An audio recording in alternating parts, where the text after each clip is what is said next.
6:01 order. Let's see here, let me get my agenda out.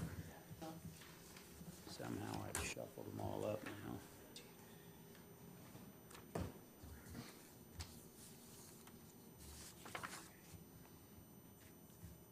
First on the agenda tonight is the police appropriations transfer. Travis, you want to come up and just kind of explain what we're looking at here? Good evening. We're just moving money from our conversion into from the squad car into the conversion to finish out the cars that we just purchased and the car that was wrecked in the accident that an officer had. They gave us a check, which wasn't the full amount. I had to email the insurance company back. Mr. Kane worked a little bit harder for us and was able to get the full amount of the return, so we had a little bit of extra money that we had to do, and all we did was just move the money over to finish out the Durango we bought on the fourth vehicle. So instead of asking for more money, we was just able to move that money around to get both the vehicles done. Anyone have any questions on this transfer of appropriations? Travis, you say both vehicles, so the one squad car was the one that was hit head on. The other car was, what's the other one that you're talking about?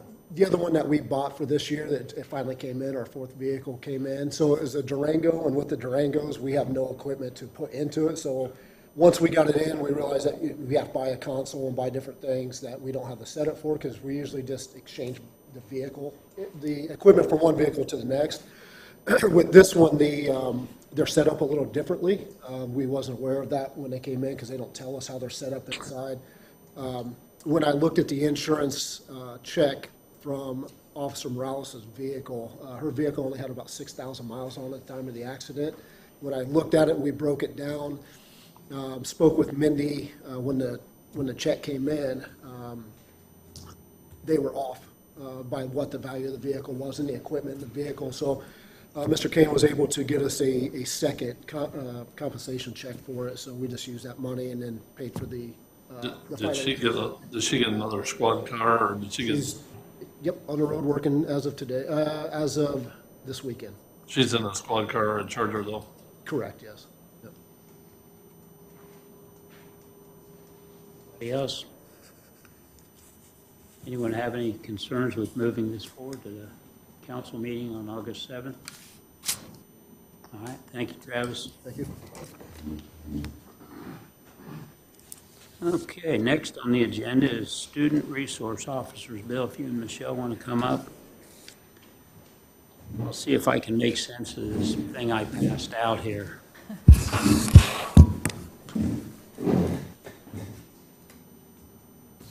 The school corporation has met with us several times. The mayor's been in those meetings. I think Jake's been in a couple of those meetings. The desire of the school corporation is to try and have SRO officers in all your schools. So in doing that, they would need 6, I believe, and they've come to us and asked us if there was any way that we could assist them financially to help get this started. They currently get a matching grant to pay for the 2 SRO officers that we place in the school every year. And those go in the high school and the junior high.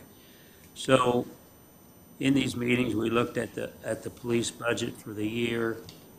And if you look at this sheet, I'll try to make it brief, but when we set up the budget for this year, the budget was $12,303, basically. And the estimated taxes that we would bring in for the year were $12,138,000. The police department's staffing budget for their salaries is $2,939,736. And after the first 15 pay periods this year, we paid out $1,511,801. The remaining budget is $1,427,934, and the estimated funds needed for the rest of the salaries this year would be $1,108,655. That leaves us an excess in their budget and these are approximate numbers, these aren't etched in stone, but just over 300,000, 319,000. The recommendation that we had was to help them out for 1 year, and then we have issues that we've talked about. I've sent you guys information on the police salaries for next year. We're going to have to really look at it, but we could offer them, in my mind, $100,000 for the upcoming school year, and they'll explain to you how they'll use that money, and it would still leave us excess funds and basically put our yearly budget at about a break-even point rather than spending more money than we took in. So that's the short cliff notes of what's on this page. The reason for some of the excess is because of changes in ranks and things. We budgeted for an extra patrolman this year, and we budgeted for an extra probationary patrolman. And then with just having a couple people leave that they haven't been able to replace, they're working right now with 38, and we'll be down to 37 when Eric retires. So they were budgeted for basically about 43 people, and that's where the excess money comes from. And I will let Bill and Michelle take it from there. Just to piggyback off that some, first, Chief Yike has been great to work with. That hasn't always been the case. So it's been great. Not him, others. I was going to say, he's always been good to work with. Sit back now. A compliment turned bad. But no, it's gone really well, and he's educated us on reserve status and arrest powers and things that we just don't deal with. For starters, at the school corporation, other than the grant Dave mentioned, we don't get specific dollars for this type of thing. You know, we give teachers and school bus drivers and nurses. So when we're looking to add people, we just don't get it in our funding. So that's why we need to come in front of you. It's my third term now on the school board, and one of my goals have always been an SRO officer at every school. And a couple of stats that lead to that. Since Columbine in 1999, there's been 338,000 students exposed to a gun violence attack. There were more school shootings in 2022. There were 46 of them than any other year since Columbine. Last year, there were 34 student deaths, and 43,000 children were exposed to the gunfire. Department of Education found that 93% of school shooters planned the attack in advance. And of those, 75% raised concern to others about the attacks with the warning signs and things like that. The U.S. Department of Justice says there'll be a profound impact of having an SRO in each building. And one of the things we do is not just the attack, and if they're there, we're looking to have them assess the highest probability threats, designating behavioral threat assessments and management teams, retrofitting our old buildings for school safety technology, fostering a positive school climate, coordinate with first responders during planning and training, mental health resources, putting in place social media alert systems to identify at-risk behavior or threats. You know, those things are unmeasurable of having an SRO officer. So our need, as Dave mentioned, we want 6 SRO officers. We have 6 buildings, high school, middle school, our new 5th, 6th grade. We have 3 elementaries. I'll have Michelle go over what we currently have, but we have over 600 employees. We have 4,300 plus students. We have to utilize your police force, whether we have an SRO officer or not. We have issues every day, unfortunately. So if we didn't have somebody in the buildings, we're going to be calling their guys anyway. So it's not like if we don't have one, they don't have to worry about it. I think Chief Yike can attest to it that it's important to have somebody in the buildings. So we currently have 2. We have coverage at the high school and the middle school. Today, we hired Danny Ferris. He used to be with us. He is now going to be rotating in the elementary schools. We have another opening that we want to fill our 5th, 6th grade. So we're moving forward in hopes. We are here to request $100,000. Our school year budget's different than what your budget is. So when we hire these 2 individuals, all in it costs us $60,000 to $70,000 a person, so we're going to be covering some of the excess.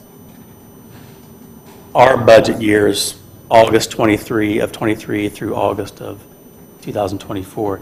You work on a calendar year. So if you appropriate this $100,000, it will fund us for August 23 through August of 2024. We hope to be in your budget talks for next year, but we understand the situation with the county raising everybody $15,000 and what that does to you. We don't want to compete with your guys. We've talked to Chief Yike. We're not looking to steal anybody. We do know there's some retired guys. We do know that there's some maybe wanting to retire in the near future. So we have to work with them because we need their reserve powers to maintain arrest powers for us. So we are not competing. We would not steal. Currently, the county, I believe Lewis Cass has 1, and Pioneer has 1 in the county schools, and the county does fund half of that. So the school pays half, and the county pays half. So they do have participation level at the county. We have talked to them. We want 6. This will only get us to 4. We're hoping to get 2 more. We're talking to them. It doesn't look like this year is on their radar because of they don't have the same potential issues that you're facing right now with shortages and things. So next year we're looking to them. So we are talking to them. So that's where we're at. Michelle can provide a little more detail as far as what we currently have pay-wise and things like that. So currently we have 2 full-time officers, one at Logansport High School and one at Logansport Junior High. And we have a contract with the city of Logansport, and so those are full-time police officers. The high school SRO was Eric Benny. He's retiring next week. Anyway, August 3rd will be his last day, Okay. so we got a week left. so he's with us the whole year, meaning like during summer school and the whole time. We pay for him fully. And then we have Sam Fry at Logansport Junior High, and so he works with us through the school year, and then on vacations and during the summer, he comes back and works the road for LPD. What we're looking at doing for the SROs, for the other 4 schools, would be to hire retired officers, so that they're, part of the reserve program and/or deputized by the sheriff, so that they would have arrest powers, carry a gun, be in our buildings. I think, obviously, school safety is of utmost importance to everybody, and nobody tells it like Travis when you talk about response times and what the police department wants in a building and what they're looking for. It's very informative. But another thing that we really want to do, especially at the elementary school, is help our kids understand that the policemen are here to help you, because all they see today in social media is negativity. And we think that that goes a long way. We had that years ago. Actually, Danny Ferris was the officer in our school when he still worked for LPD, and he did educational things with our students. He was, in there at lunch, going in and reading books to kids, just being present with students, and they were understanding. He's a good person. That's what he's there for. He's here to help. So those are some of the things that we would want to do. Obviously, this is a huge step in the right direction for us. So we want to put one officer, one of the new, hopefully, SROs out at the intermediate school. So that's grades 5 and 6. And then we have our preschool there. And we're also starting daycare, providing daycare for our staff this year out there. So that will all be on that campus. And then the elementary SRO, which is going to be Danny Ferris, he will rotate every week at another elementary. So it'll be a 3-week rotation, but be on call for the other elementaries if they need something. And then next year we would hope to add 2 more so that each elementary school has their own person. Some other things that we've talked about, obviously, with Chief Yike and the mayor and deputy mayor, is to purchase LPD cars before they get ready to trade them in, because that's something else we want to do, is to not only provide a car for our SROs, but to have a police car in front of our buildings so people know we have a police officer there. It's like having one in a park. It's a big dog. Yeah. It's something that anybody that pulls in there, they see first. Yeah. Might deter anything. And then, obviously, if to have them NASRO trained, which is the National Association of School Resource Officers, to have them trained, Danny already comes to us with that. Most of the officers that have been in and out of our buildings, we've paid for them to have that training. So that's just kind of what we're looking at. Would be a huge thing for us to do for our schools, for our students. And I think it says a lot about our community when we have different entities looking to work together to provide and promote safety within our schools and within our community. They will be eligible, they will be full-time employees of Logansport Community School Corporation. They'll be eligible for benefits. They'll be eligible, meaning for single or family health insurance. And if they stay with us for 10 years, they would be vested in PERF, and that would be a second retirement for them, or a third retirement, or whatever for them. So that's just kind of where we're at right now. I'd be happy to answer questions. Questions for them? So with this 100,000, is the school corporation matching anything with this 100,000? Because I realize you're wanting 2 more, and then hopefully 2 more next year. So is the school corporation putting anything up with the city putting 100,000 up? We're currently paying 141,000. When we hire 2 additional, depends on what benefits they take, it could be up to, those 2 individuals could be up to $140,000 expense. So yes, on these particular 2, we could be doing 40,000 of the 140. And we're already doing 141,000 on our other 2.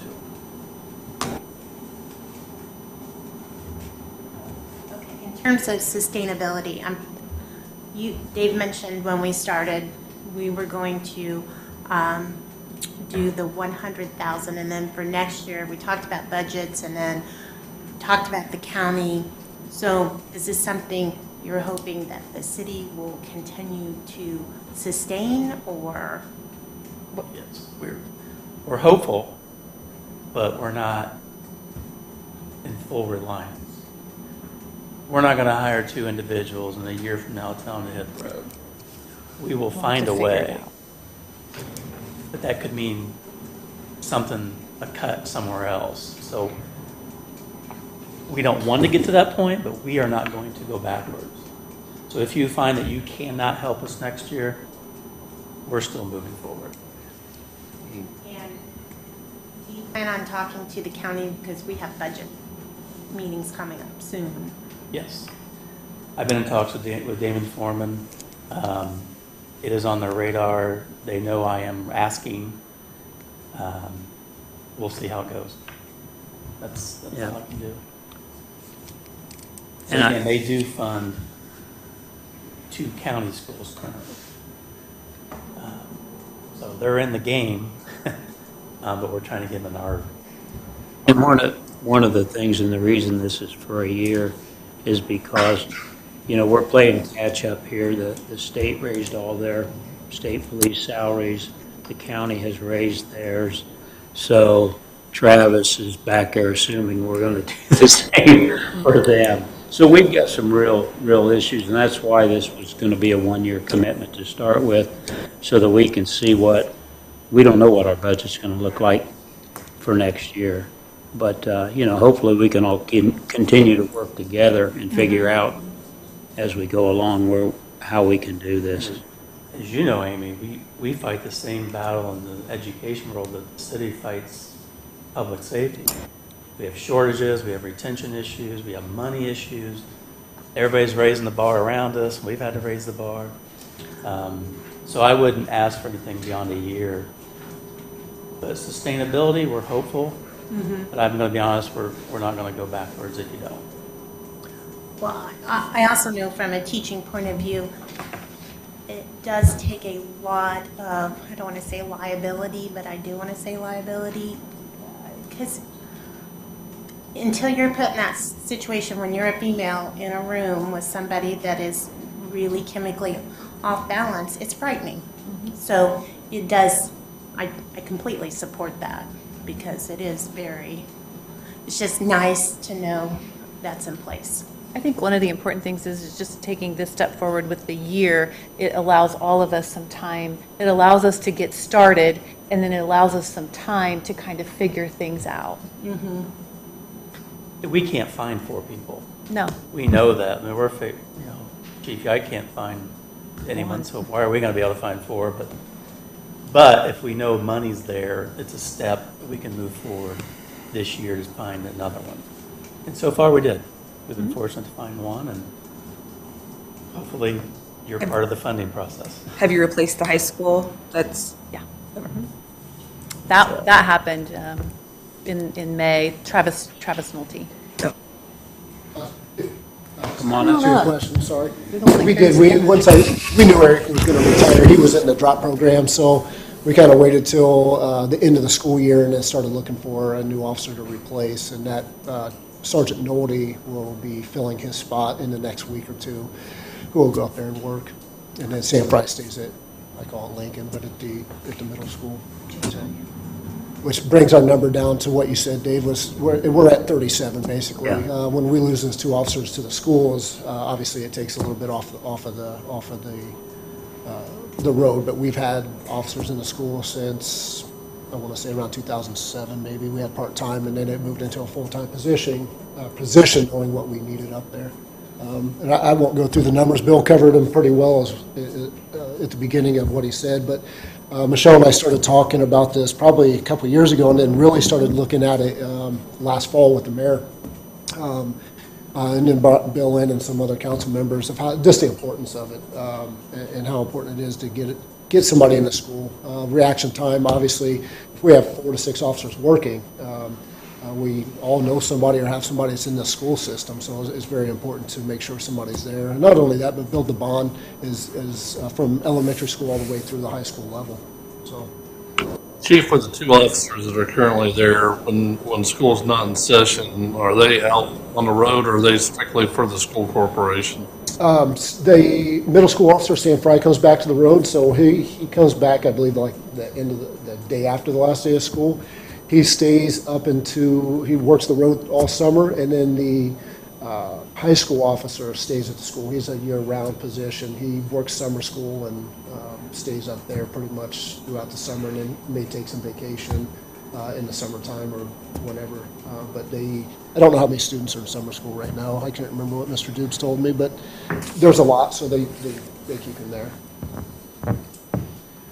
But not only that, they also do the gang literature for us, so there's a state report we have to complete and fill out, vaping, marijuana use, cigarette use, those different things. So they also keep a track of all those for us. Every year we have to turn in a state project for known gangs and those type of things. So those are other things as well that they help us out with. Other things we do when schools who don't have an SRO in them, like if they have a need, not a 911 need, but another need, instead of calling dispatcher to have an officer on the road come over, we have an SRO from one of the other buildings come over. I know Officer Fries went to, even to the point of helping out crossing guards, but he's also went out and worked some of the elementaries and went over and took calls there. Officer Benny's went over as well when something's happened. Just to sit and be, just like you said, Amy, if there's a problem in the classroom, they'll show up and just have a talk with the child or the parent, or just be a mediator in that situation as well, just to be a presence in the school, so. I've even had I have somebody irate coming in the administration building, and I've had Eric's come down or Sam's come down just to sit out in the hallway, because once again, Yeah. female sit. I mean, there are some scary situations.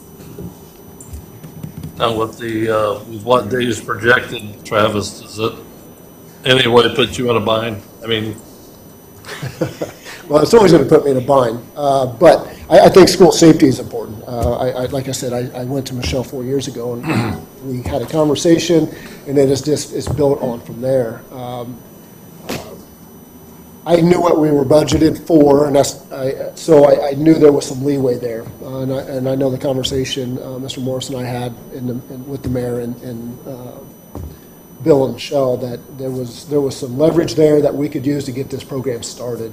And I was on board with it, and Dave worked the numbers and was able to make it happen. It's money that wouldn't be spent this year, as far as that goes. Just like Eric leaving, he's a patrolman first class, so we only have to pay him. There's going to be money from August till the end of the year, so no one's going to move into that position. So it helps them out. It puts officers in the school. And I think as a community, it sets precedents. When I look at Logansport and what we can accomplish and what we have accomplished, I'd be very hard pressed to find officers in every school in a community. And we're starting to do that. So I think we actually are we're not the first community to do it, but we are setting a precedence of saying, hey, we entrust our officers to be in the school, and we want the school safety. We don't want bad things to happen. So I think it's a step in the right direction. It doesn't handcuff me this year as far as how the budget talks when we sit down and do that, what that looks like. It's obviously up for discussion, their understanding of it, and Dave was too when we looked at the numbers. So.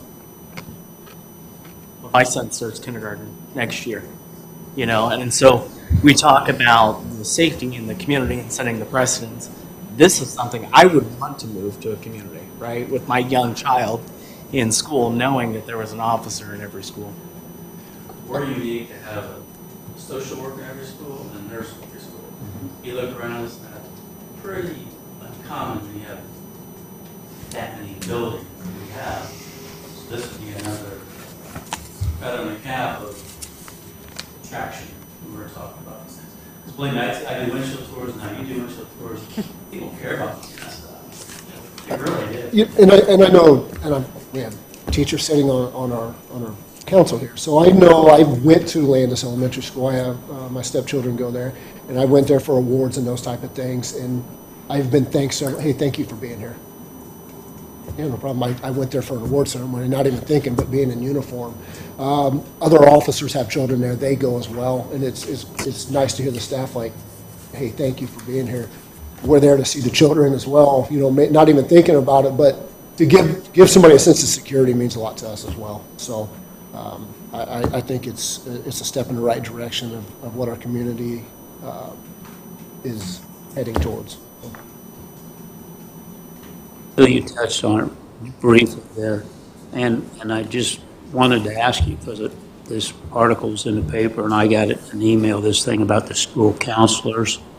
And so you say we have like a social worker or a counselor in all of our schools. At least one in every building. So, this thing said that the ratio should be like 250 to 1. What do you suppose? Are we anywhere near that, or nowhere near that, or? Depends what building you're in. Yeah. I would say, are we near it in every building? No. Do we need to have more, let's say Landis, for example, you have one there and you have 750 kids, 800 kids, so no. But is that on our priority list? Yeah. It's just, once again. It just seems like a logical step, and. But I will tell you though, in our schools, in Logansport schools, we are way ahead of many, many, many other school districts because we have at least one in every single building, along with an RN in every single building. Yeah. Also for 4C, Fort County. Yeah, Fort County, yeah. We have- Works with a certain population of students Okay. at each building. It was just interesting. It Yeah, it popped is. up. You may have read it. It was in the Ferris Yeah, I Tribune read it. after I read it online, and. We have 2 at the junior high school. We have 4 at the high school. And then Okay. one that works with the person. Anybody, Jonathan, you got any questions? No, I'm both for it. You guys hit it perfectly. In addition to providing a safe area for our kids, I think just like having that trust in police officers, like this last December, I think it was, they were out there handing out teddy bears to little kids, and it meant the world to like my nieces and nephew, and now they love cops. So just having them there, I think, is great. Yeah, exactly. All right, well, we'll move this forward to the August 7th meeting. Thank you. Thank you. Travis. Bill, you're still up, buddy. A. Raymond.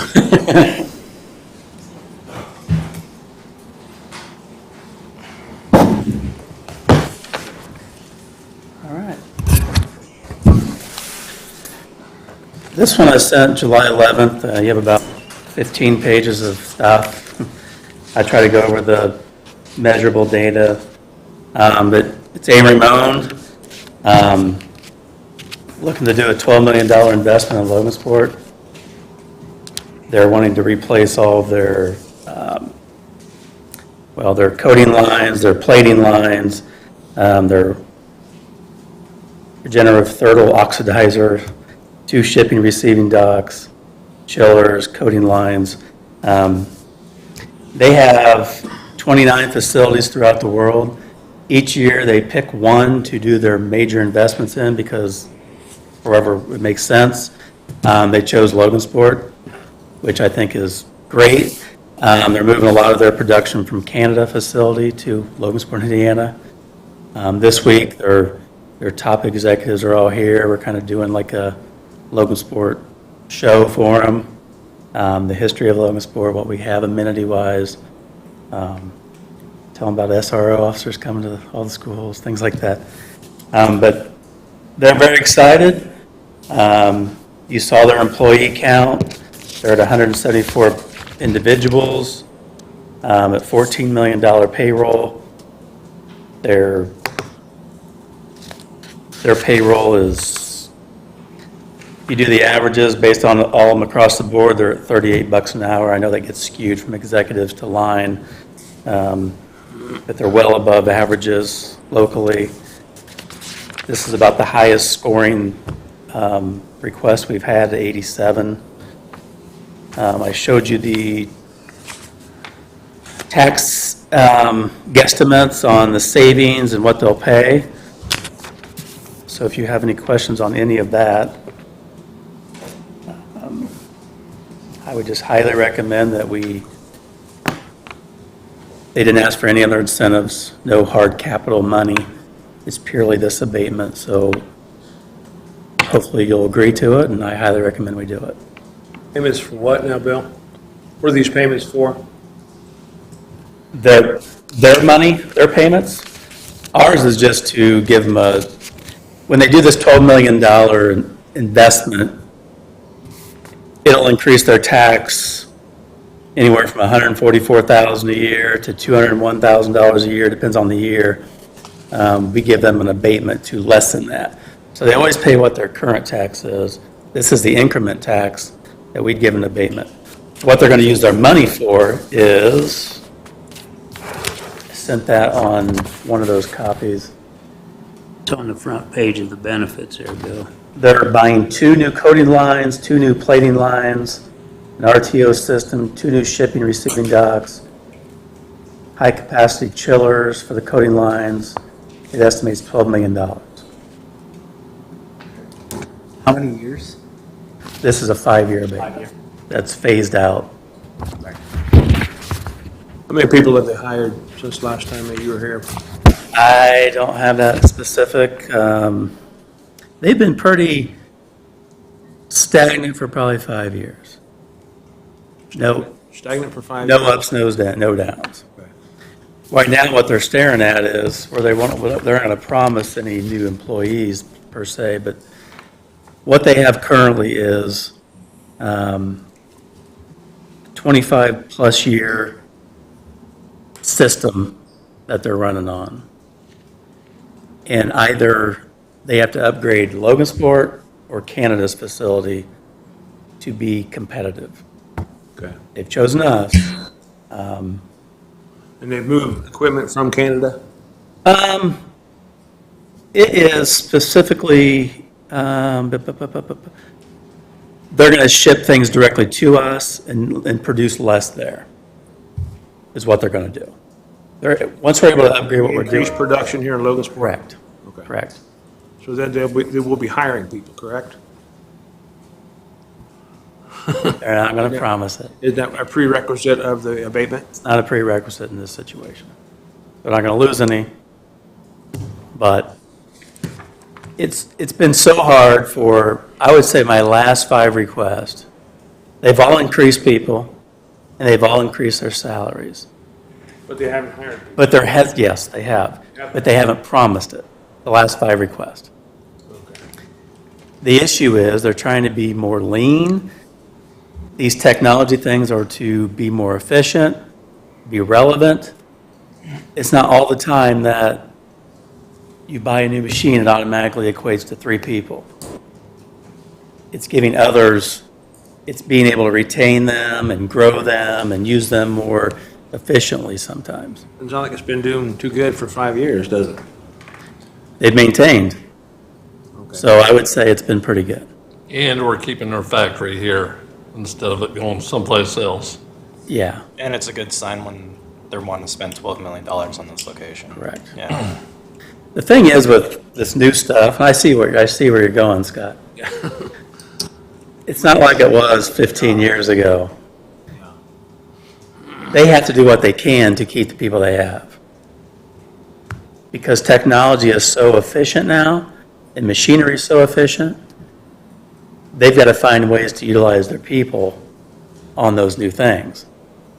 Because things are being built to replace people, Yes. Unfortunately. Technology is eliminating jobs. and they're not. They're doing the investment, which will mean more tax revenue and things like that for Logansport, and they're not getting rid of anybody because of this new technology. To me, that's a plus. I know it's different than 10, 15 years ago, but it's the reality. Bill, I was going to ask you, are they in a TIF district? They are not. That's what I thought. They are, So this is, strategically, a number of years ago, they were put into city limits. If you look at the map, the city of Logansport ends, and then it starts back up, it circles them, and then it circles Tyson.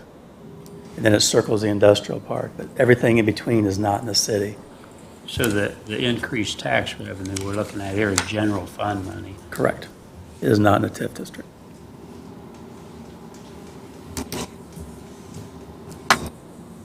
Anyone else have any questions for Bill? Amy, you okay with moving this forward? Absolutely. Larry? Yep. Yes. No. Thank you. We'll move it forward. Thanks, Bill.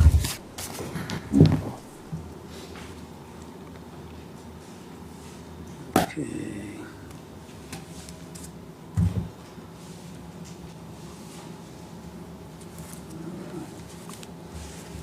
Rosie, the spotlight's on you, dear. Come on up.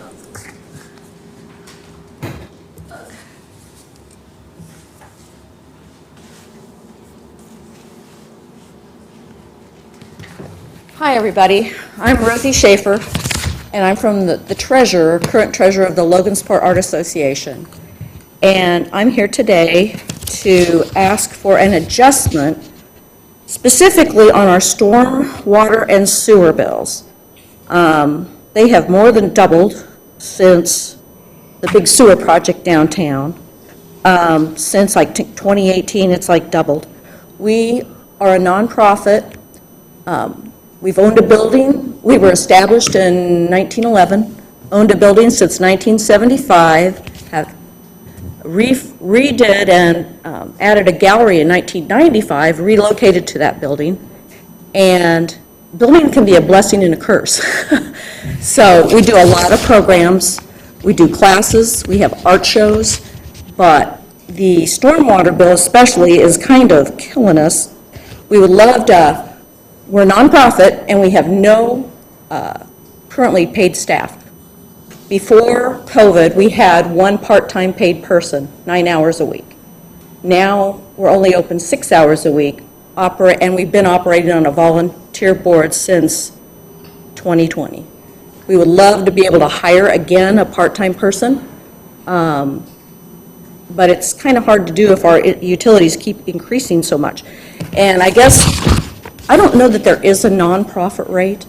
There is a nonprofit rate. There is a nonprofit rate. Rosie, so this is only for 424 Front Street? This is 424, well, and 424 and a half is the apartment above.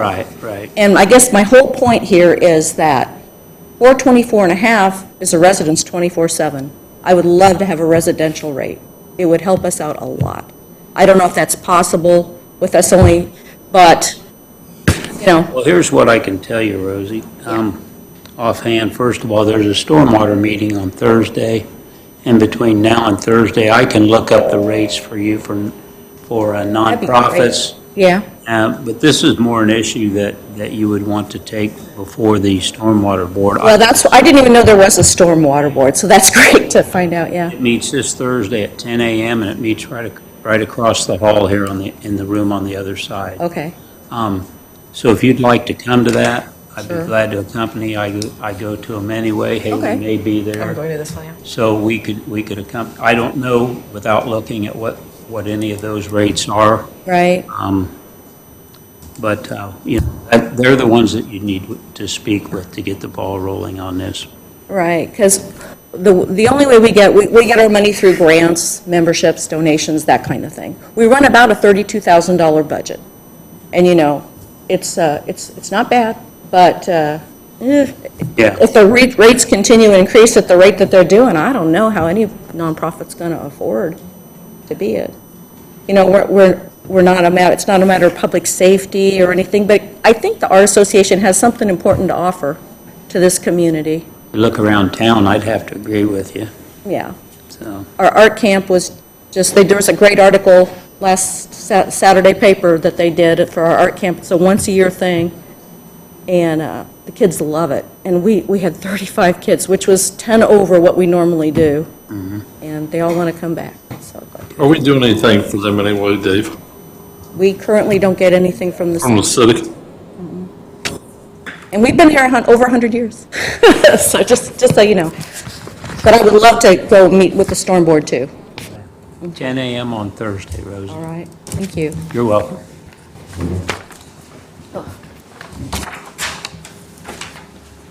Okay, we got one last thing. Jan, if you want to come up.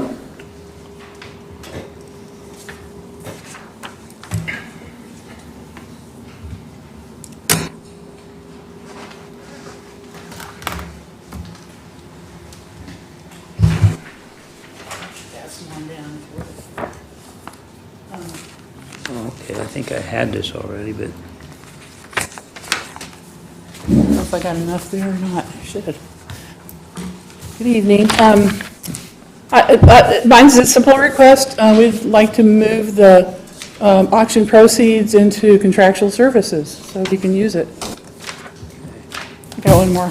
Oh, we can share.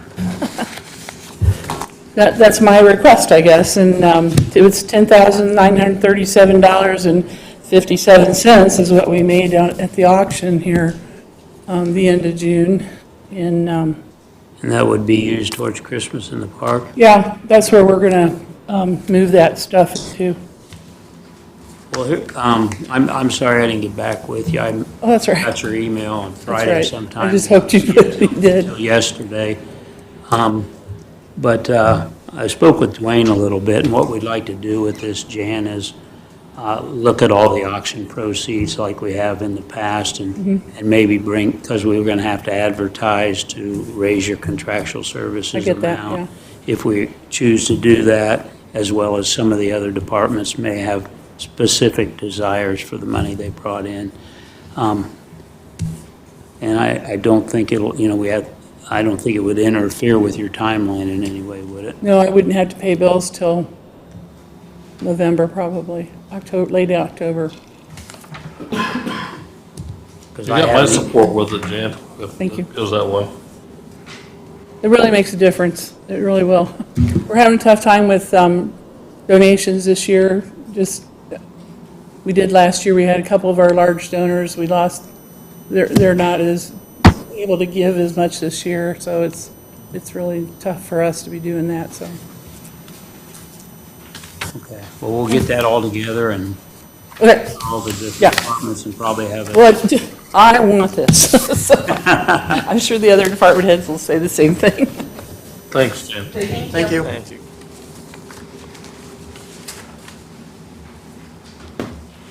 All right, it is 6:46, and with that, I'll close the finance meeting. Dave, I think Chief had something that he wanted to talk about. This was on the agenda, Dave, but it has to do with finance. Oh, sure. Can I say something real quick? How much will you save us? Well, I usually can. This has to do with an officer of mine who was involved with a medical issue on duty. He had a stroke, unfortunately, in 2021. He's been cleared. He's back to full duty. Our workman's comp has denied his claims. I don't know if you guys are aware of that. The mayor's been working on it as well. But he just got turned into collections. Branson, you can come up here. I'm speaking about you. Was just turned into collections from a ambulance ride that we on duty called for him while he was on duty. Officers found Officer Branson basically incoherent. It was mumbling on the radio. They arrived, found him, and then called for an ambulance. So I just want to give you guys a heads up on this. This has been going on since June 17th of 2021. June 17th of 2021. It's just this one bill that they're having an issue with, or multiple? It's multiple, I believe. So I just, again, we're going to work on it. Like I said, I know Mayor Martin's trying to help us as well. But the workman's comp issue, there's no pre-existing issues Officer Branson's had from a medical standpoint. And I'm sure it's something, we don't want to talk about just because of HIPAA and things like that. But I just want to kind of give you guys a heads up that this officer was on duty, working the midnight shift, ends up having a stroke and being turned into collections because workman's comp's not fulfilling what they should fulfill. So, Well, one of the things we might look into, and I don't know if it can be done or not, but when I worked at the post office, of course, we had a specific insurance for our union, but through that insurance, when we got into situations like this, because workman's comp can be your worst nightmare. It's worse than your accident sometimes. And they would cover these costs up front, and then they would go after workman's comp and help you work with them. I don't know if that's something we could look into in the future. Sure. It won't help him. We need to figure out how to, and I think Marla spoke, she didn't say name, but said she was having trouble with a workman's comp. sure. Issue was maybe what she was speaking. And I did speak with Lorraine today, and she was a help. Branson's been at the police academy teaching. He just got back and was able to get me the bill. I'm going to turn it into her tomorrow as well. And try to get all the emails back from the insurance, or from workman's comp on why this was happened the way it happened, basically. So I just want to give you, the council a heads up and fill you in on, as we go into budgets and different things and looking at insurance. I know those always get brought up, but it may be something that when we look, and again, that's your guys' lane as far as insurance and workman's comp, of a city employee that was on duty and why they won't make a payment on this. And now he's got to fight with debt collectors on a bill that was turned in from us calling an ambulance for him. So I just want to give you guys a heads up on that, and as we are working on this now almost 2 years later. So that's your copy, right? Thank you, Chief. Thank you. Thank you.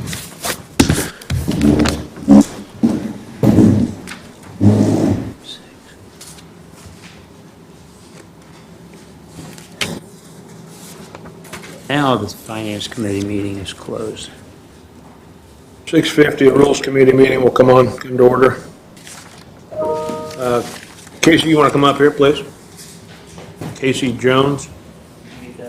Yeah, I got it. He's gonna put a map up here for everybody, Scott, so we can see what the recommendation. Everybody will turn their head 90 degrees to the left. I I brought copies in case you don't want to do that, but, I can pass them out, sure. Thank you. Yep. While he's doing that, I'll give you a little background on this. We've discussed the UTV several times, and Casey kind of had a unique situation out there at the engineering aggregates. They own 3 plants, and they had always used a UTV in the past, I believe, and I'll let him correct me if I'm telling him wrong, but he took Travis and I out there, showed us what they do and why it makes more sense to use the UTV vehicle at the different plants. So we came up with a proposal we thought we'd bring to the council. If you look, the blue dotted line on this map, and these are very nice, thank you. If you follow it, it's kind of like they were saying earlier, the city limits, you really have to study it to know where it's at. But his plant number 1 down there in the left-hand side is in the city limits. And what we're proposing, and if you see the blue line, it goes down below him, the dotted line there. What we're proposing we would allow him to do, and Chief Strike, if I misspeak, please chime in here, would be to allow him to use his UTV to go up 18th Street to South River Road, and then take the River Road along there to Plant 2, and then he could continue on to Plant 3 during his business hours. What this does, he has to go to the different plants for different reasons, and it just makes more sense. And honestly, there's only just a little strip there that he would actually be in the city. Most of the travel is in the county. You can see that White City is etched out, so when he goes past White City, he's in the county, and then he goes back into the city until he goes up to, and I'm not sure what that road is up there. It's 325 East. At 325, then it becomes county again. So we felt it was only, this is a work use. It just makes sense for them to have the ability to use the UTV vehicle for this purpose. Casey, I'll let you say whatever you need to. And Sure, just a couple brief things. So our business properties, we've gone through 2 annexations. One in 1998, the other in 2013. I was involved with the one in 13. At that time, and I have another map on that one, at that time, the majority of our property at our stone plant, which is EAC plant number 1, the majority of the property was not in the city limits at that time. After the annex 13, the remaining portions of my property were annexed into the city, further limiting me on this subject. So we have 4 properties in the community, and by design, there are portions of the properties where it's not accessible by a vehicle. We do a lot of maintenance. I have one person that's dedicated to that for our property maintenance, and he uses this. So, I'm just asking a little bit of help for my business with my employee to make it a little bit easier for us. That's the basics of it. So, yep, during business hours, that's the route that we would take. That's what we've done in the past, and it's pretty basic. So Casey, you had to cross the heartland That's what I was gonna ask. Yeah. in a UTV? You can cross a highway. That's going back to UTV laws in Indiana. You can cross a highway, but you cannot travel on one. You can cross it, though. That's allowed. Are you going to be hauling stuff from plant to plant? Or are you just going to be transporting yourself? I mean, there might be, like, in the actual piece that we use, like the UTV that we use, Yes. hauling anything in it, so chainsaws, weed trimmers, anything that will fit in the back of it, really. Strap it down, right? Sure. Okay. Kind of just. So we do, oh, yes, definitely. Do you not have a truck, like an actual vehicle to transport? All right, so what we do now, and this is like going back to when we were here back in March. So the way it was before, truck, trailer, UTV, okay, which I have to do that to go from my property at Ivy Tech to my stone plant. So we're talking a couple hundred feet. Kind of inconvenient. But when we get past 325 East, I can do what I want. My UTV is registered with the county. That's why I'm able to use it in the county. But once we get back west of 325, and then we get back into White City, that's in the county. So there's like that little area where it's, back in the county a little bit. Then we get back in the city when it's on 18th Street. So, we're, again, going back into March, trying to solve an inconvenience for a group. Now we're talking specifically for me, my business. So, Why can't you use a four-wheel drive truck to access that? by design, there are parts of the property, Scott, where we cannot access the property with a truck. And that's going back to our zoning that we have to adhere to. So like, for example, our berms that go around the perimeter of our properties, by design, like on the outside, you can do it. So it's a 3-to-1 slope on the outside, which you can mow it, you can travel it, you can do whatever. On the inside, it's a 2-to-1. You're not going to go on that. And that's by design. That was approved by zoning board. So this is back, I don't know, 2007, 2008, probably. And there's portions there that we maintain. Right now, my guy does it on foot. I mean, just time, quicker, yada, yada, yada. And again, that's kind of going back to why we tried to do it here in March, but then Dave came to me with Chief Yike, and we talked about my special circumstance, and like I said, just trying to make it easier for the company and my employee. Obviously, council will have the vote.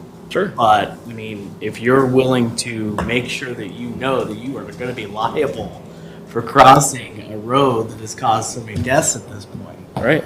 That's on you. Mr. Just so you know. No, believe me, what was it, last week there were 2 accidents over there. One of my employees was actually involved in it. Thankfully, he was okay. I had the same problem at 600 East and 24. Oh, there you go. See? We all take risks, it's. You're gonna just use this during the day and at work? It will only be used during the day, during my working hours, which right now is. By everybody? By you and your employee? It'll be myself, one of my managers, my production manager, and then my employee that handles our properties. One ATV or multiple? One? We only have one. Travis, did you have anything you want to add to this, or? And Anybody do you have want to any? remind council what your UTV has, the capabilities, the lights, the doors? What does it have? I've gone well beyond the minimum requirements, what the state allows, or requires, I guess. I like to say it has everything but an airbag. It does. I have lights, horn, seat belt, backup alarm, has a ROPS, rollover protective structure, that's certified. I have to have it because we are a mine, MSHA, which is our mine safety and health, that's federal regulations, we have to have that. So I like to say I have everything but an airbag. It's just gonna be on day shift by 3 people? It will only be used by one person at any time. Okay, So right now, our shift is 6 a.m. to 6 p.m. okay. Any questions for him? Anybody wanna move it forward? I'm for moving it forward, but I got the same concern that the mayor's got. I sit out there all the time. You would know if you're out there on the highway. Scares me to death, that intersection there at McClure's. I don't have any problem with it proceeding, but that is a bad intersection because that sign that says no turn on left, might as well not even be there. Yeah, I agree. Amy, Just tell whoever's on there to be extremely careful. what did you say? I'm fine to move it forward. You're fine? Larry? Yeah. Yes. Jake? I'm afraid if someone's gonna get a hold of it, why did you get to do it, why can't I? Scott, I can't. Back in here, I cannot disagree with you on that. and I know, I see what you're using it for, and I agree with that. Right. But the exception, I'll vote to move it forward. Haley? That's fine. Dave? I agree with what you're saying, Scott, but I kind of look at this in my mind, it's almost like when someone comes up here and presents, like Bill came up here and presented an abatement for A-Rain Wall. Well, it's for a specific reason. It's to supplement the work that he's doing or to improve the work that they're doing. And that's the way I look at it, but I'm all for moving it forward. Okay, let's move forward to the meeting. Thank you, Casey. Thank you. Who's got the actual written ordinance for this?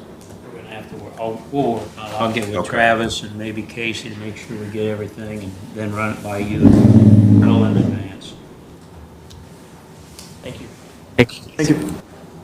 Next on the agenda, we have Jacob. You have something on this call-in feature for meetings. Is that you that brought that up? The what? The call-in feature for the meetings, so people can call into the meetings? Mindy had been asking about that. It had been brought up a couple of times previously. Does this still work? Does this still The work? phone? You're not, your phone, yeah? Oh, yeah. So, But allowing participation, so if somebody wanted to vote, I think you still have to have a quorum to do it, but if one of you had to be gone for whatever reason, it was kind of, during the pandemic, they did it as an emergency system so that you could do that when everybody was at home, or if somebody caught COVID, they could still participate. you need that now? I think that it would be useful for some of you. I mean, I think it's up to whether you guys would like to. You have to have an ordinance in Discussions. place to allow it. Yes. And it has to be, there's certain rules that have to be written into the ordinance, like you have to be physically present at, I believe it's 2/3 of the meetings. You can only miss, I think, 2 meetings in a row, and then you must be present for the 3rd meeting for your votes to count. You cannot vote on a budgetary issue from a remote site. You have to be physically present to be able to work to vote on say a budget or an appropriation of Is there some like type. a template that AIM maybe puts out on this, or? Yeah, there's a couple templates that I know that are out there. There's a couple cities that have done it already. But we can't, like Jacob said, we could do it during the pandemic. When the pandemic ended officially, that ruling went away, but the state retained the ability to allow public services to be able to, or public units to be able to hold meetings in a remote, or what I want to say, in a digital world where they can call in. But again, you have to have a quorum present. It's relatively restrictive. Yeah, there's some pretty strict guidelines as to what you have and how often it can occur and for what it can occur. That's what I'm, maybe AIM had the guidelines, because I'm sure people are. I think moving it'd be this pretty direction. easy to get a template for it.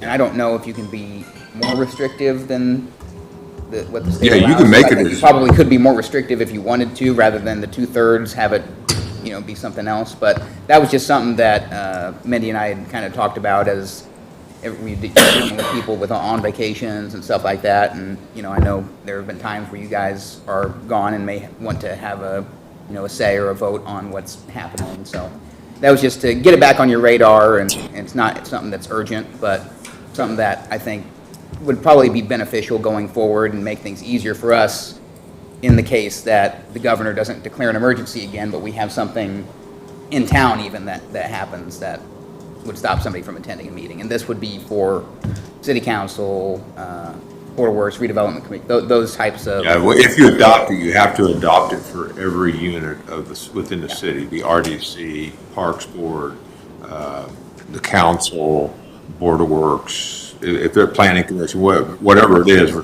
call it as a public meeting, would have to fall into those guidelines, and you'd have to write it accordingly. It'd be up to us to get an ordinance. Is that correct? Well, it'd be up to you guys to approve the ordinance. I can get you the Indiana code, I can give you the code and a template of all that, but you guys would have to have the right to approve it or to fine tune it or however you want to do it. Okay, thank you, Jake, appreciate it. Do we want to approve this and get this started? Objections, questions, concerns? I'm personally not for it. How hard is it to get to a meeting? You know that when you run for an office, your commitments. I agree. I don't think it's necessary at this time. Me neither. Neely? Dave? Like it's down. Pardon? I said it sounds like it's down. It is down.